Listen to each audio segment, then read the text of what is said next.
महाराष्ट्र के गोंदिया जिले के डब्बा गांव की योगेश्वरी चौधरी ने नेशनल पंचायत अवार्ड जीता है। उनके गांव को कार्बन न्यूट्रल विलेज कैटेगरी में पहला पुरस्कार मिला।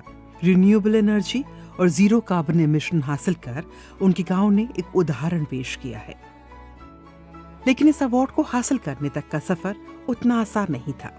जब योगेश्वरी साल 2023 में गांव की राजनीति में आई, तब उन्हें लोगों के विरोध का सामना करना पड़ा।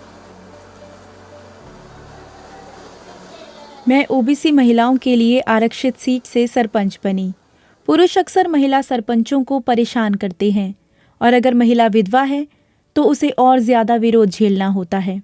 मैं भी इससे गुजरी हूँ।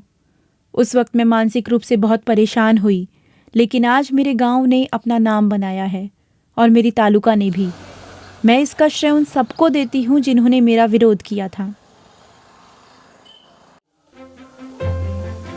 योगेश्वरी ने 2017 में अपने पति को खो दिया था।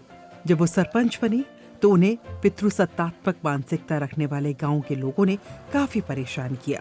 हालांकि इन सब मुश्किलों का सामना कर योगेश्वरी ने महज 2.5 साल में अपने गांव को एक अलग पहचान दिलाई। उन्होंने सबसे पहले गांव में प्रदूषण की समस्या को खत्म करने पर काम किया। हमारा गांव नागपुर गोंदिया हाईवे पर पड़ता है, इसीलिए यहाँ प्रदूषण बड़ी समस्या थी। इसे कम करने के लिए हमने पौधे लगाए और बांस की खेती की, जो कार्बन को एब्जॉर्ब करता है और हवा को साफ कर देता है। हम प्रमुख तौर पर धान की खेती करते हैं। किसान बची हुई पराली आमतौर पर जला दिया करते थे, जिससे वायु प्रदूषण होता है। फिर स्कूली बच्चों और महिला सहायता समूहों की मदद से हमने लोगों को पराली न जलाने के लिए प्रेरित किया। हमने इस पर प्रतिबंध भी लगाया। इसके अलावा पहले हमारे गांव के तालाब में मूर्तियों का विसर्जन होता था। अब वहां एक भी मूर्ति का विसर्जन नहीं किया जाता। इस तरह हमने जल प्रदूषण को भी रोका है। उनकी दूसरी पहल थी सौर ऊर्जा जैसे रिन्यूएबल एनर्जी स्रोतों को अपनाना। सोलर एनर्जी के बारे में तो सभी जानते हैं, लेकिन कोई भी इससे होने वाले फायदे पूरी तरह नहीं जानता था। ग्राम पंचायत फंड्स का इस्तेमाल कर हमने शुरुआत में 80 घरों को सोलर सेटअप्स उपहार में दिए। इससे उनके बिजली के बिल 0 हो गए। इसके बाद लोगों का ध्यान सोलर एनर्जी की तरफ गया। अब आधे से ज़्यादा किसान सोलर एनर्जी पंप का इस्तेमाल करते हैं और उन्हें बिजली का बिल भी नहीं देना होता। गांव में 20 सरकारी बिल्डिंग्स हैं, जिनमें से 19 में सोलर पैनल लगे हुए हैं। हमने 2 विंड टर्बाइन्स भी लगाए हैं, एक ग्राम पंचायत बिल्डिंग पर और दूसरा वाटर टैंक पर। तीसरी बड़ी पहल बारिश के पानी की हार्वेस्टिंग थी, यानी ये सुनिश्चित करना कि बारिश का पानी जमीन के भीतर पहुंचे। मेरे गांव में 796 घर और कई सरकारी बिल्डिंग्स हैं। हमने बारिश का पानी बचाने के लिए सोक पिट्स बनाए और घर की छतों को पाइप से जोड़ दिया।